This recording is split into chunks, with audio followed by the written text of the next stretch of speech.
Howdy y'all, this is Chris Akins from Third Channel Fly Fishing, and today I wanted to show you a fly that is in my fly box. When I tie it, I'm tying dozens at a time, and usually give myself some, give my anyone else I'm fishing with. I keep this in their toolbox.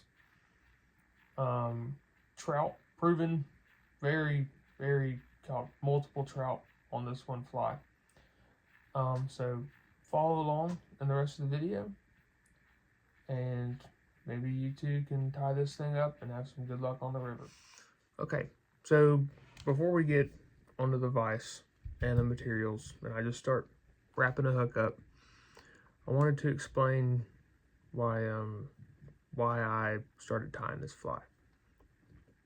So when I got I put on the Sendero hand-tied fly set, figured it was really good use for it.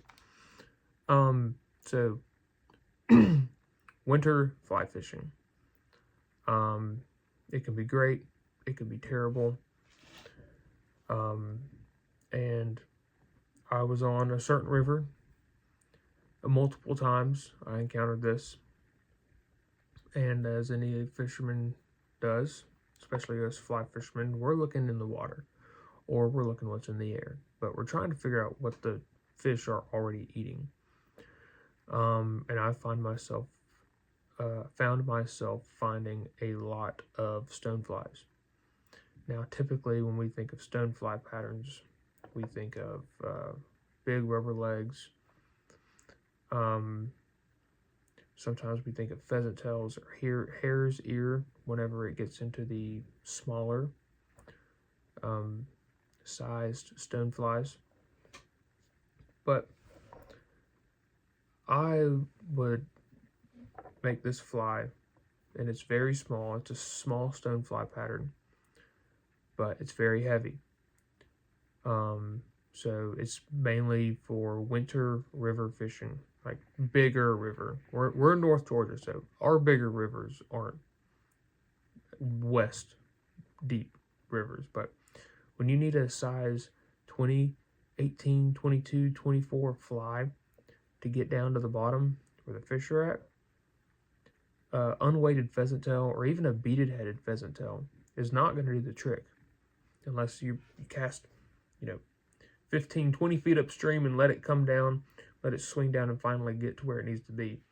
That can lead to a lot of spooked fish, a lot of frustration, and a lot of not catching fish. Okay, y'all. So I have a size 14 hook in our vise. Like I told you earlier, I normally would do this in an 18, maybe 16, 20, 22s. But I chose a 14. It shows up easier on the camera. You get too small, camera's not going to pick it up. And I also threw on a 2.8 millimeter 7/64 black tungsten bead. It doesn't have to be black. It can be gold, of course, or silver. Or I've done this without beads as well. I'm going to be using some Vivis 70 thread, and also going to be using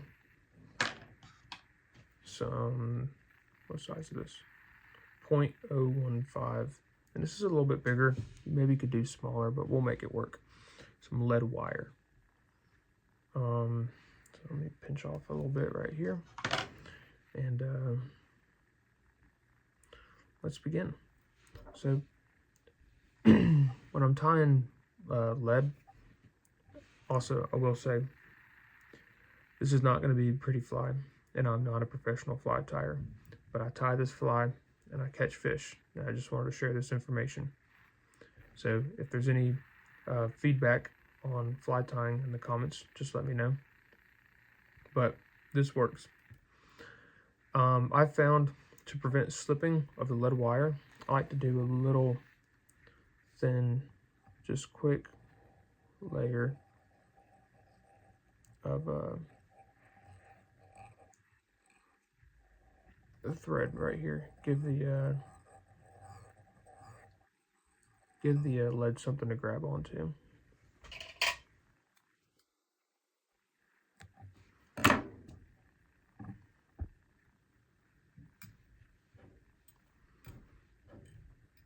Okay, move that out of the way.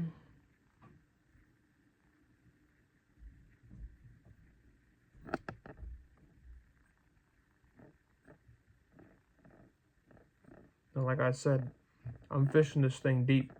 When I come across a pool that I suspect some winter trout will be staying in, I am going to chunk this baby in there. Okay, there we go.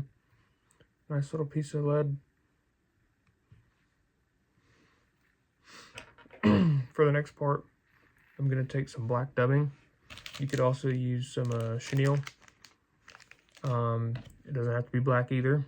There's golden stoneflies, so you could use some yellow, or maybe even if you wanted to do some grays. I typically have some good luck with the blacks though, and most of the stoneflies in my area are black. So I'm just gonna wax my thread real quick.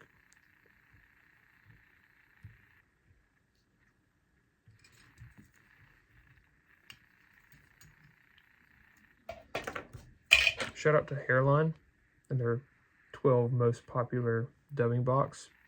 This thing's great. I'll just take a little bit. And I've learned that the smaller the hook, the thinner our dubbing noodle needs to be. So let me try and space all this out. Take a little bit of excess off.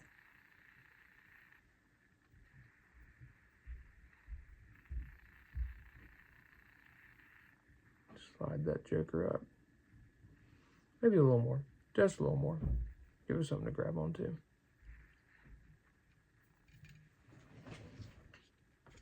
I'm also going to come over here and grab some rubber leg material.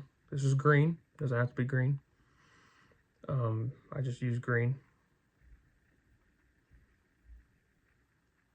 And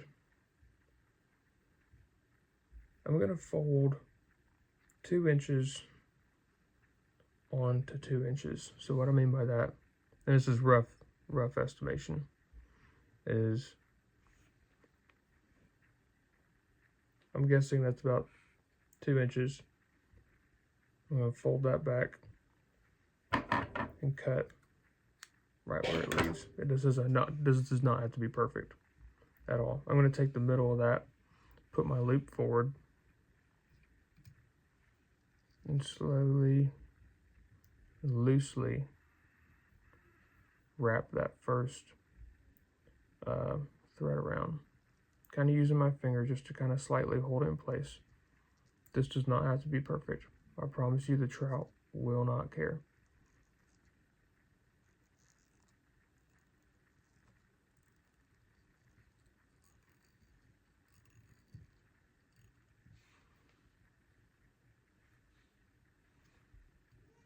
I have a nickname for this fly that it kind of naturally gave itself. I'm going to come back around this head and just do a couple extra wraps just to securely hold everything in place. But it's called the Same Stuff, Different Day. And the reason is you and your buddy are fishing on the river. You're lifting up a big trout. Or maybe not a big trout, but you're lifting up a trout. Maybe he's still trying to figure out what he needs to tie on. And he asks you, what'd you catch that fish on? Well, it's the same stuff, different day. No matter what river, where I'm at, if it's deep and they're eating small stoneflies, I tie this on and generally have a trout on the line. Okay, so as you can see, our front little legs are sticking a little bit up, which isn't the end of the world. I could probably finish this thing and I probably would still catch trout on it. They're not as picky. But just to kind of tighten some things up, I'm going to come cut that in half. See if I can't split our legs up a little bit, just like that. See, yeah, so you can see these legs are sprayed out. And we have 2 coming out the back side over here. So I'm gonna come back and just make sure those legs stay put, because I like that. And we'll come back and do a couple extra, or we'll finish it off and do some whip finishes on there.